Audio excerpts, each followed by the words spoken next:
আসসালামু আলাইকুম। আমি তো ওয়াবি ওয়াবি দেখি ভোট দেওয়া যাবে ভাই। দেখেন, আপনারা আপনাদের আদর্শের কথা মাঠে বলেন, ইসলামের আলোকে আমরা আমাদের আদর্শের কথা বলি, ইসলামের আলোকে। এটা 1400 বছর থেকে চলতেছে, কিয়ামত পর্যন্ত চলবে। কিন্তু আমি যে দায়িত্ব নিয়ে মাঠে আত্মপ্রকাশ করেছি, এটা হলো রাজনীতি। আর রাজনীতি হয় আকীদার ভিত্তিতে না, রাজনীতি হয় ইনসাফের ভিত্তিতে।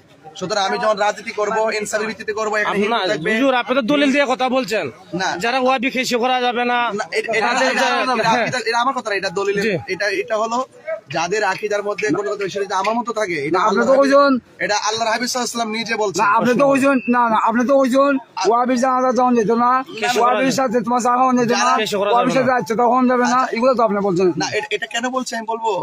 বলেন। আপনি যাদের আকীদাতে সমস্যা থাকে, যাদের আকীদায় প্রবলেম, তাদের সাথে যে সম্পর্ক রাখা যাবে না, এটা কিন্তু আমার কথা না, এটা রাসূল সাল্লাল্লাহু আলাইহি ওয়াসাল্লামের কথা। উনার বুড়ো লাগবে এটা বুটের জন্য বলছি না, আপনি বুড়ো লাগবে তাইলে মনে আপনি বুঝেন না। বুটে বেলা লাগবে কিনা হুজুর? একটা আকীদা আর একটা হলো আপনি মনে করেন রাজনীতি যখন করবেন, রাজনীতিবিদ হবে ইনসাফের ভিত্তিতে। এখানে হিন্দু থাকবে, খ্রিস্টান থাকবে, এবং আমার মতো দর্শনের পক্ষে থাকবে, বিপক্ষে থাকবে।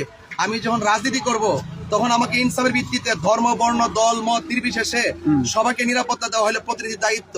এই জন্য রাজনীতির ভাষার সাথে আকীদার কোনো বিষয় আপনি নির্বাচিত হইলে ওই আলাদা করে দিবেন। কেন আলাদা হবে? কেন আলাদা হবে? কেন আপনি তো বলছেন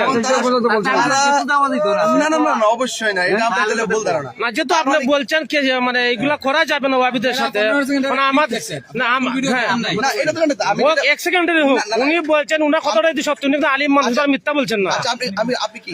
আপনি কি? আপনি কি? ধরেন আমি ওয়াবি। যারা আপনার মত আদেশের বিরুদ্ধে তারাই আপনারা ওয়াবি বলেন।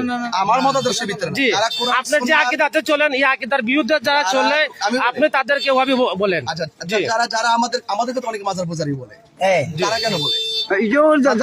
আমাদের বিপরীতে যারা নিবে, যেমন আমাদের বলতে পারে, আমরা তো খেসি বেলা আত্মীয়তা আমরা নিষেধ করি না, তাদের লেগে করা যাবে না। আমি শেষ করি, আমরা তাদেরকে বুঝে আমাদের লাইনে আনো পারলে।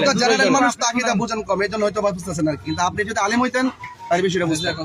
যারা মাজার পূজারি বলে, তাহলে যারা বলে তারা যদি নির্বাচনে আসে, তাহলে তারা কি আমাদেরকে কি ফেলে দিবে? তারা প্রতিনিধি হলে তারা আমাদেরকে দেখা তাদের দায়িত্ব। এখানে আকীদা এবং রাজনীতির বিষয়, ইনসাফের ভিত্তিতে রাজনীতি করতে হবে। রাজনীতি আর এটার সাথে ম্যাপ করতে পারবেন না। আপনি সুদ খাওয়া কি হারাম না? হারাম। সুদ খাওয়া থেকে হারাম করে বলতে হবে না? বলতে হবে। তার মানে কি সবাই জানে হারাম কি না? আপনি হারামকে হারাম বলতে হবে, হারামকে হারাম বলতে হবে। তাহলে কি ওয়াবি যারা করে এরা আমি করে কোনটা? আরে না, সুদ করে দেবো, ওয়াবি আপনি বললেন, তার দ্বারা